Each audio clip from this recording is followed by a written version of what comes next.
La radio du Salon de la Radio. La radio du Salon de la Radio. Avec Broadcast Associé, Maxillaire, RCS Europe, Multicam System, SAV Diffusion, Towercast et Visionnaire. On va démarrer tout de suite. Je laisse la parole à notre journaliste en chef, Jacques Rosselin, qui va nous guider sur cette demi-heure de Media Briefing. Très bien, merci beaucoup. Je suis très content d'être à ce salon de la radio. Je dirige une école de journalisme qui s'appelle le FJ. Je reconnais certains de mes étudiants dans le public. J'espère qu'ils ont sorti leur carnet de notes et qu'ils notent scrupuleusement tout ce qui va être dit, parce que la présentation de Xavier Filiol et de Corinne Denis est extrêmement intéressante, bourrée d'informations, bourrée de chiffres. Et c'est très intéressant. Elle permet de comprendre l'évolution de ce média. La radio, pour moi, c'est un média, je pense, c'est le média pour lequel j'ai le plus d'affection, pour une raison très simple, c'est le seul que je n'ai pas essayé. Donc, je fais de la télé, de la presse, j'ai fait du web, mais je n'ai pas fait de radio. C'est pas faute d'avoir essayé. D'ailleurs, j'ai essayé de racheter à Lagardère son réseau Virgin pour le transformer en une radio de classique rock, hein, puisque c'était l'ancien Europe 2. Maintenant, ça s'appelle Virgin, hélas. Europe 2, c'est une telle belle marque. Mais enfin, bon, voilà. J'ai pas réussi. Donc, malheureusement, je n'ai pas encore fait de radio, mais ça ne saurait venir. Je suis d'une génération de vieux, donc, celle qui a vécu, en gros, toutes les grandes transformations de la radio depuis un certain temps. À 25 ans, j'ai tout à coup découvert qu'il était possible en France d'avoir une bande FM avec de la radio dessus. Avant, il y avait, je sais pas, 4-5 radios. Et puis tout à coup, la bande FM, quand j'ai eu 25 ans, s'est ouverte avec de la musique américaine, anglaise, française et plein de radios. C'était une révolution incroyable. À 40 ans, j'ai tout à coup découvert qu'on pouvait écouter de la radio sur le net. Alors ça, c'était encore plus incroyable. Et je suis allé voir aux États-Unis, au Texas, à Dallas, broadcast.com, qui était le premier opérateur de radio sur le net aux États-Unis et qui diffusait plus de 200 ou 300 radios.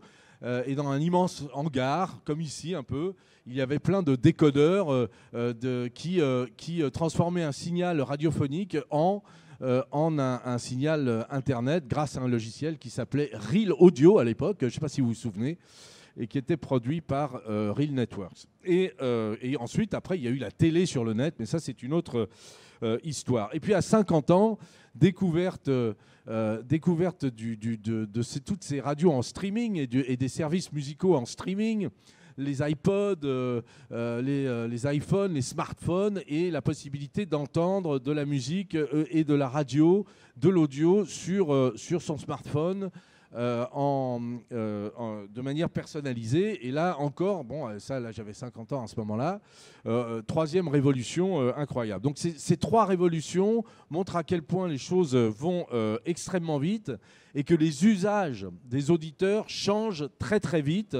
Et je voudrais personnellement qu'on, pendant ce salon et pendant ces présentations, on n'oublie pas finalement l'auditeur dont les usages changent, et qu'on ne soit pas trop théorique et qu'on pense finalement à ce que fait l'auditeur. Alors pour ça, je vais vous dire en une seconde comment moi je consomme la radio.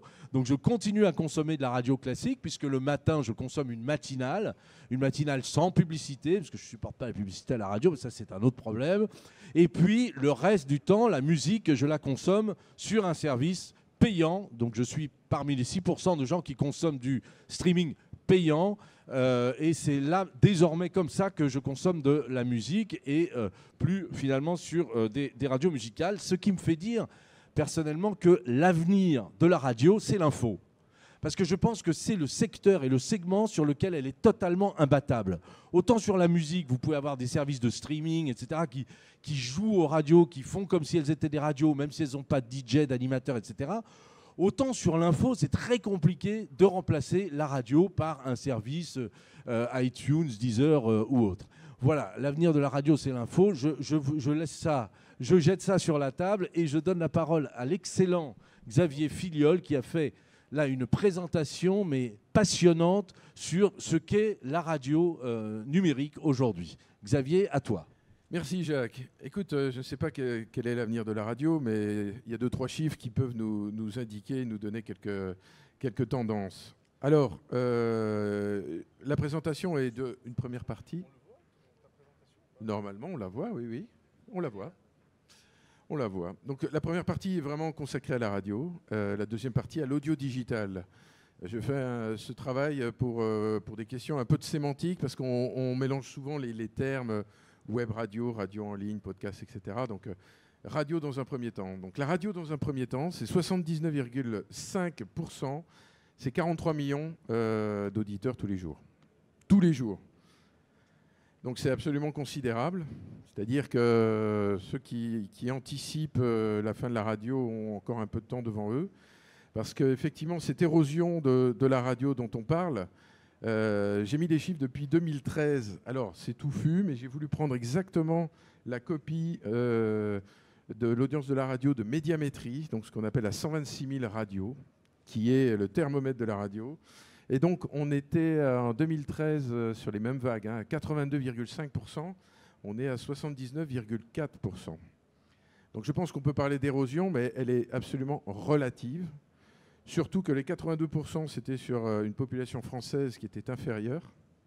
Donc, pour faire 2-3 maths, aujourd'hui, 79% d'une population qui est supérieure à ce qu'elle n'était en 2013, ça nous fait un delta de 600 000, 700 000 personnes.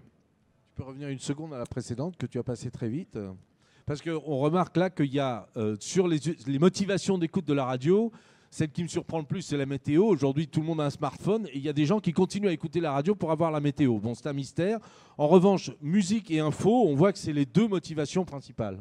Absolument. Donc la musique a encore aussi un peu d'avenir sur la radio, avec de la pub. Donc faible érosion. Ouais. Le chiffre d'affaires, qui est un peu la deuxième grande variable et chiffre clé. Donc effectivement, il y a une érosion qui est assez nette cette année, puisqu'on est à moins 4% d'un marché qui fait quand même plus de 700 millions d'euros. Donc ça, c'est moins 4% sur les 3 premiers trimestres de cette année.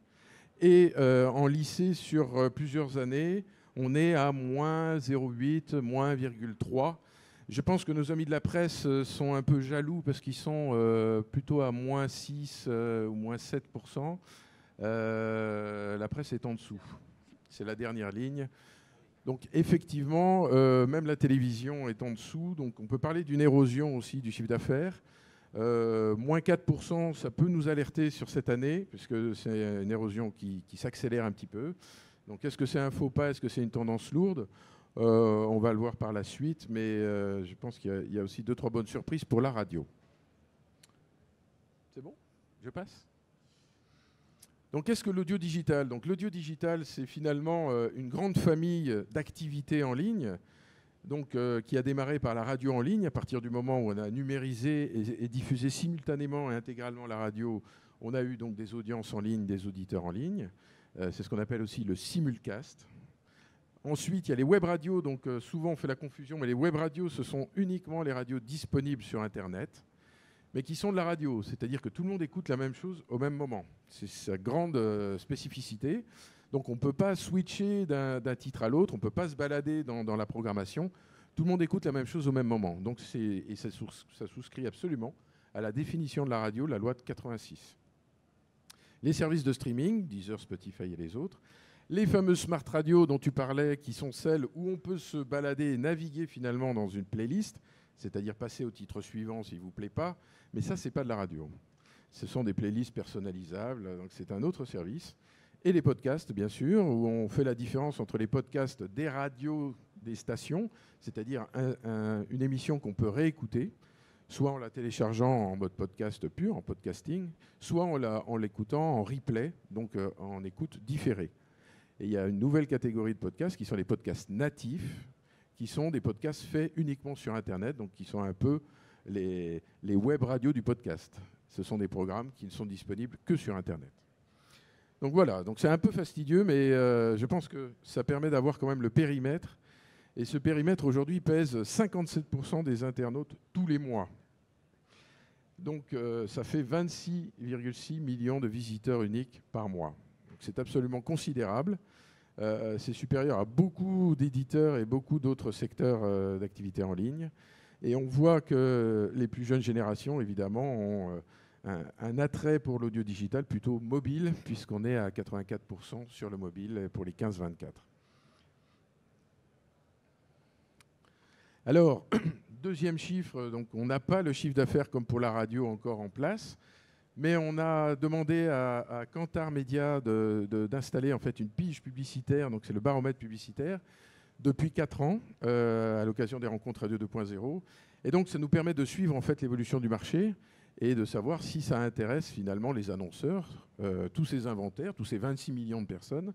Eh bien, on s'aperçoit qu'on a dépassé le milliard d'impressions, ça veut dire milliard de spots audio en ligne diffusés, vendus et diffusés, ce qui est une augmentation de 24% depuis l'année dernière. Et donc, alors ça concerne toutes les catégories, c'est-à-dire la smart radio, les services de streaming, les podcasts, etc. Alors les souscripteurs, c'est-à-dire les gens qui donnent leurs chiffres, sont Deezer, ils sont en dessous, Deezer, Spotify, Target Spot et Énergie. On espère que d'autres stations, évidemment, viennent donner leurs chiffres pour avoir une idée du marché. Parce que la mise en place de ce type de baromètre est absolument clé, pour, ne serait-ce que pour faire du pilotage stratégique de cette activité. Donc on invite évidemment tout le monde à souscrire et à donner ces chiffres pour avoir une vraie image de ce marché. Mais ce million d'impressions, le mot est un peu mal choisi, mais ce million de passages de spots, oui, où c'est uniquement, il ne concerne que Deezer, Spotify, Target Spot et Énergie, ou c'est une extrapolation à l'ensemble du secteur? Non, c'est uniquement ces 4 acteurs, qui sont les 4 acteurs majeurs aujourd'hui de l'audio digital, mais on espère avoir les chiffres de Lagardère, d'RTL et tous les autres groupes qui commencent à faire de la publicité audio, notamment sur les podcasts. Et donc, c'est un chiffre qui est absolument minoré. Donc, peut-être il faut le multiplier par 2, peut-être par 1,5, j'en sais rien. Mais ça veut dire que c'est considérable si on multiplie par le prix du CPM, qui est donc le prix de la publicité au 1000. Si je peux juste intervenir. On m'entend? On m'entend pas? On m'entend pas.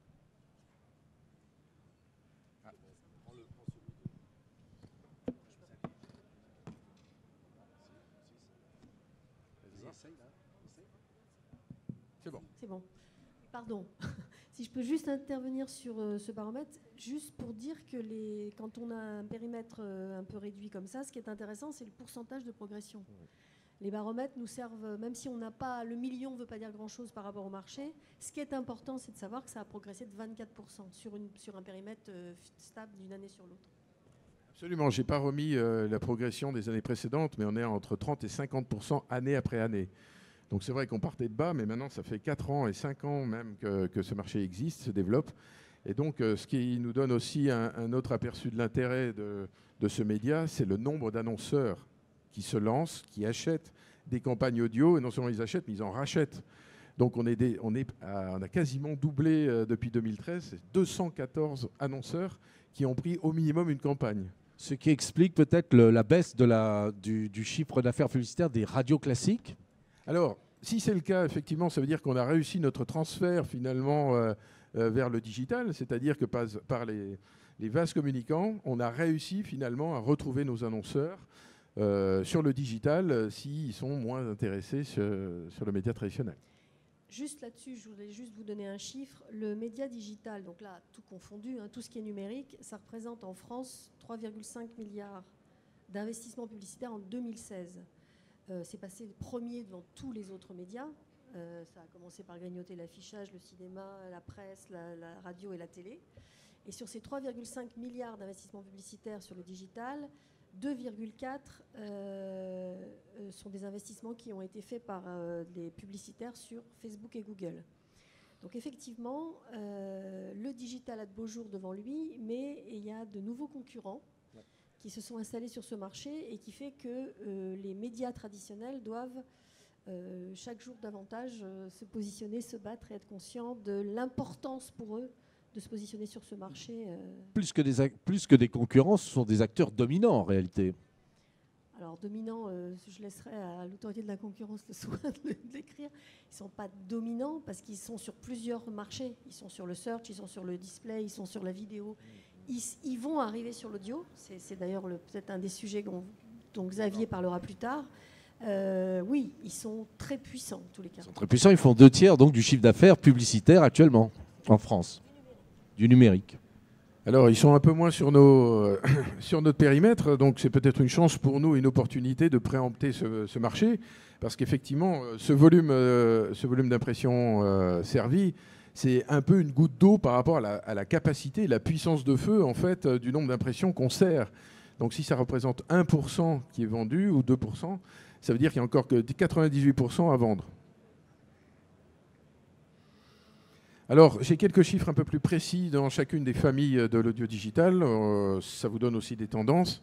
Donc aujourd'hui, vous avez 12% des gens qui écoutent la FM en ligne, tous les jours.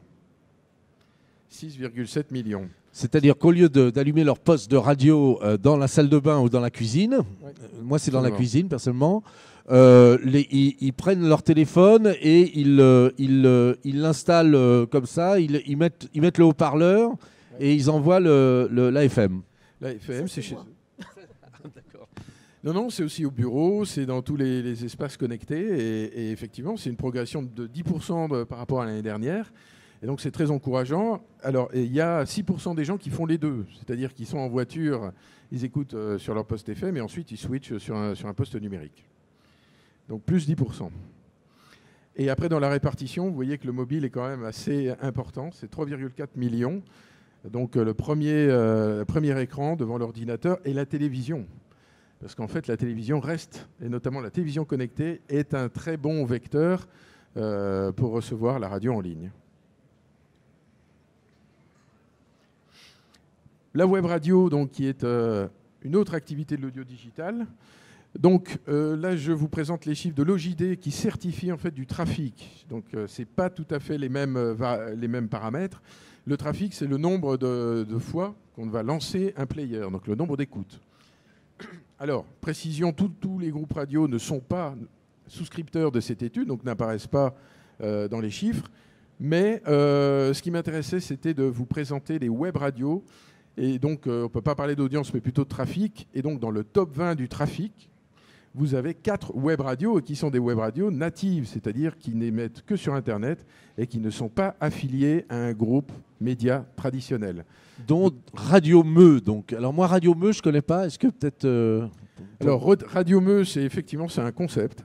Ce sont des gens qui sont à la Clusa, de passionnés, qui ont décidé de faire une web radio qui est absolument à la fois rafraîchissante, surtout dans les alpages, mais en même temps ultra professionnelle. Et ce sont des gens qui font de la radio, c'est-à-dire si vous l'écoutez, il y a de l'habillage, il y a des jingles, il n'y a pas de publicité, c'est une association.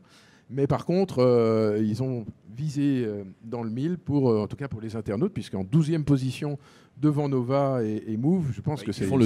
Ils font le double de Nova, c'est très impressionnant. Absolument. Il y en a d'autres, il y a Hotmix Radio qui est aussi très fort, et Radio Public Santé qui est très intéressant, parce qu'en fait c'est une radio de talk, avec un petit peu de musique, mais avec beaucoup de programmes sur la santé, le bien-être, etc., qui démontrent que la web radio n'est pas uniquement un robinet à musique avec une fonction aléatoire. Jam Radio, qui est aussi... Enfin, il y en a plein d'autres, hein, je vous ai présenté que le top 20. Pour le podcast, des chiffres inédits qui seront développés tout à l'heure, puisqu'il y a une présentation de médiamétrie. Donc c'est 1,7 million d'auditeurs tous les jours qui écoutent la radio en différé. Donc le podcast façon radio FM, donc on appelle la radio en différé, et plus d'1 heure d'écoute par auditeur. Donc je ne sais pas si vous vous rendez compte, quand on parle du phénomène podcast, c'est quelque chose qui est très récent aux États-Unis, les chiffres sont bien supérieurs, mais 1,7 million, c'est un peu la vraie surprise cette année qu'on a réussi à mettre en évidence avec Médiamétrie. Les services de streaming à la demande, notamment. Gratuits donc, hein. Ça c'est les services gratuits. Alors ça c'est les audiences de la partie gratuite et payante, c'est-à-dire les visiteurs uniques. La majorité en fait des audiences de Deezer, Spotify sont sur le gratuit. Mais ça ne veut pas dire qu'il n'y a pas effectivement d'abonnés payants qui ont souscrit. Ce que je veux dire, c'est que iTunes, l'Apple n'est pas présent dans ce classement. Absolument. On a mis uniquement la partie gratuite, tu as raison. Donc Deezer et Spotify qui sont au coude à coude à 6 millions de visiteurs uniques par mois. pareil, le mobile est absolument dominant sur cette consommation, avec des intersections qui ne sont pas si importantes que ça. Donc il y a vraiment des gens qui sont que sur le web et d'autres sur le mobile, et les tablettes. Et donc voilà, la répartition entre les gratuits et les payants. Donc vous avez 15% qui font les deux, 6% qui sont uniquement payants. Et donc vous avez l'ensemble des intersections. Donc ça veut dire que quand même ce sont des modèles qui sont populaires parce que gratuits. Donc la partie freemium, donc du freemium est absolument indispensable pour ces modèles-là. Le travail pour ces acteurs, c'est effectivement de transformer des gens gratuits en payants.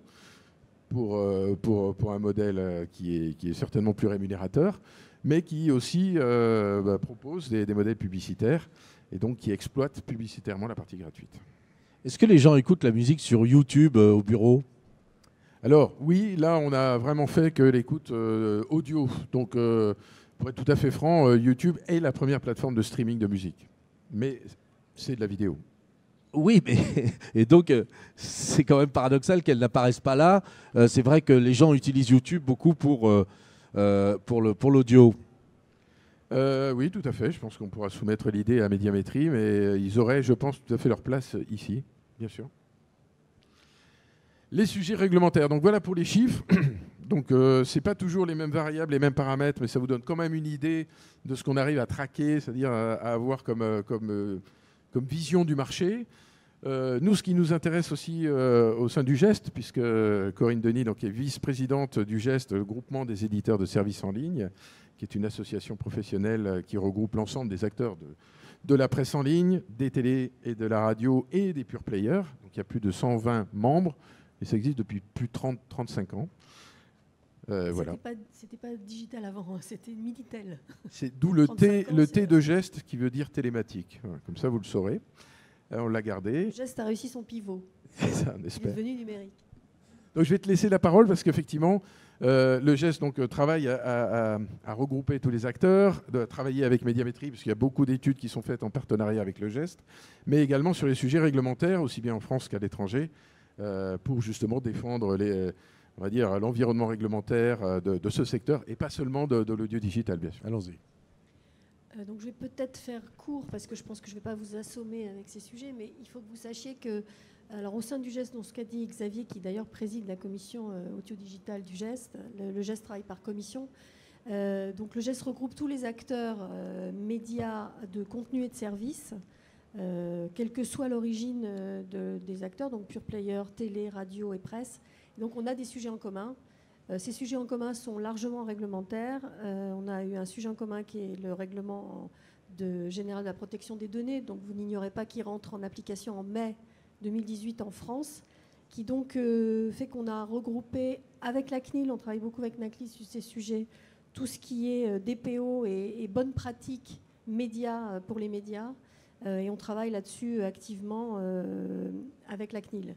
Sur e-privacy, vous savez qu'il y a un projet de règlement e-privacy qui émane de la Commission européenne, qui est toujours en négociation, c'est pas fini, qui a soulevé beaucoup de questions dans le secteur. Donc le GEST avec l'UFMD a réuni à peu près 5600 entreprises, dont vous faites d'ailleurs tous partie, pour signer un texte en commun signalant son inquiétude sur ce règlement e-privacy, qui en 2 mots confie le recueil du consentement des cookies aux navigateurs pour l'ensemble de l'Europe, les navigateurs étant Microsoft, Apple et Google.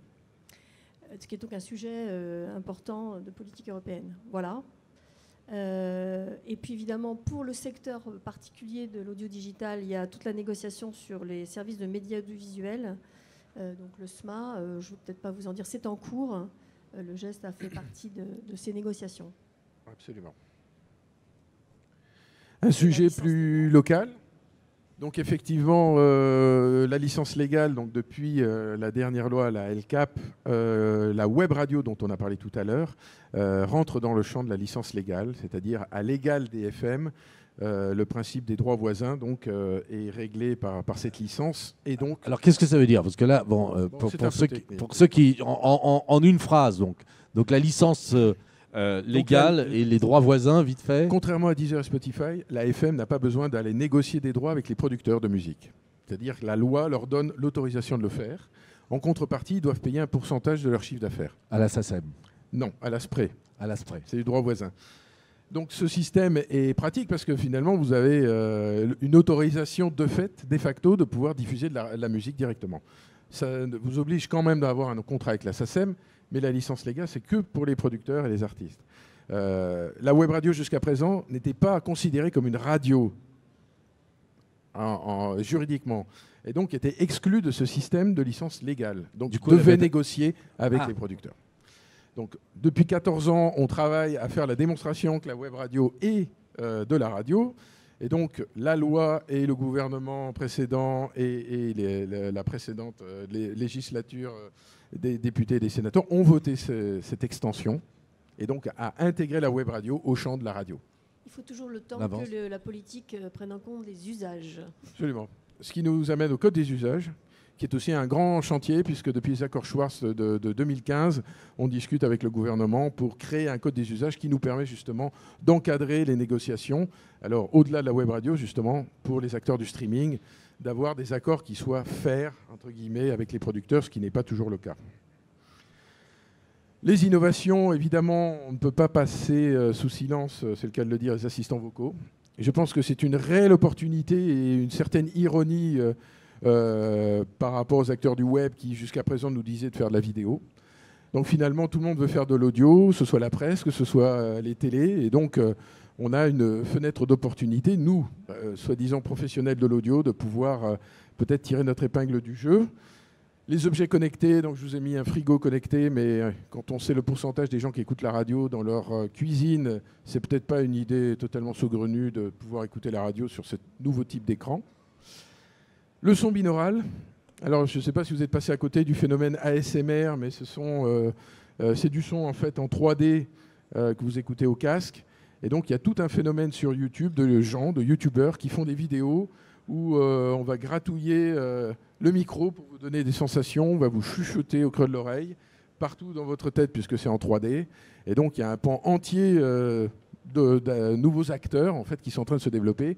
Et ça intéresse aussi beaucoup les marques, puisque c'est une façon un peu plus intime, c'est le cas de le dire, de rentrer en contact avec leurs consommateurs. C'est plutôt utilisé pour la musique, non ou... Pas du tout, parce que la musique, ça oblige à remixer. Et donc la musique est très en retard, mais c'est un autre sujet sur le binaural et de manière générale sur les nouvelles technologies. Et enfin, je voudrais terminer sur une création audio qui est absolument remarquable, qui est un prime time qui a été produit par Canal+, et en fait qui permet, c'est une série audio, et donc il n'y a pas d'image. On est absolument uniquement... je vais vous montrer un extrait, comme ça va parler beaucoup mieux. C'est bon ? Attention, ça s'adresse à un public averti, donc. Hein. Tout le monde est prêt ? Ok, on y va. Manu, tu nous entends ? 5 sur 5. Comment va le débutant ? Ça va. Allez, t'inquiète pas, mon amour. Bon, vous oubliez pas, dans 2 heures, faut que vous soyez revenus sur le bateau. Ça marche, Manu. Bon, on commence la descente, j'avais bien vos stats. Ok, les phares sont tous allumés. Ça va, Théo, on peut continuer ? Ouais. Tu vois, c'est pas si impressionnant que ça. Bon, Manu, on devrait s'arrêter à 50 mètres de profondeur. Bien reçu. Ça va les oreilles ? C'est pas mal. Je pense à bien équilibré. Hein. Ouais, tout va bien. C'est quoi le bruit ? C'est des cachalots. Ne commence pas à paniquer. Bon, Manu, on est à 40 mètres, on continue. Ça marche. Tu vois quoi, c'est là-bas ? Où ça ? Au fond, là. À gauche, à 10 heures. Je sais pas du tout. On dirait une grotte. Ouais, non, je propose qu'on ignore. Je vais voir. Ouais, je te suis. Enfin voilà. Tu l'as vu, Théo ? Non. Qu'est-ce qu'il y a dans la grotte, alors, Xavier ? Donc, je n'ai pas le fin mot de l'histoire, je l'ai pas vu, mais c'est absolument bluffant. Et vous avez pendant la durée, c'est un format de série télé, et c'est uniquement audio avec les dialogues qui s'affichent. Et je peux vous dire qu'il y a une pression qui s'exerce sans avoir besoin d'images, qui est absolument fabuleux. L'impression des profondeurs. Donc, je vois que nous avons un animateur qui a fait son apparition là. Est-ce qu'on a le temps pour 2 minutes de questions ou pas? 3, le temps que vous mettiez le slide. Donc, est-ce qu'il y a des questions à Xavier et Corinne sur cette présentation tout à fait magistrale de la radio, de son développement et de ses perspectives? Non? C'est bon? Ah, où ça? Oui, là-bas, oui.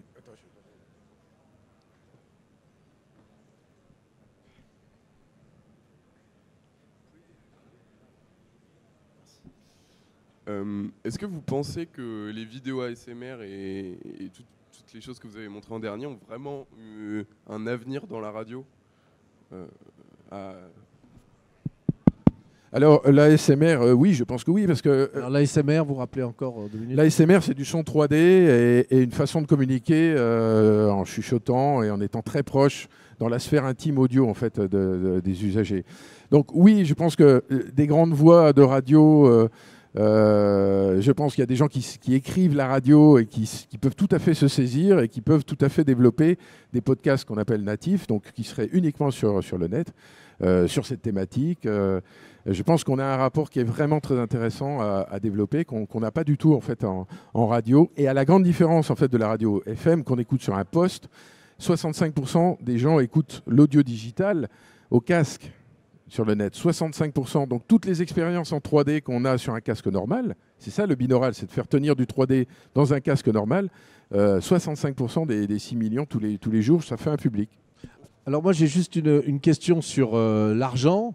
Moi qui suis un peu allergique à la pub à la radio, je le répète, mais ça je ne devrais pas le dire ici.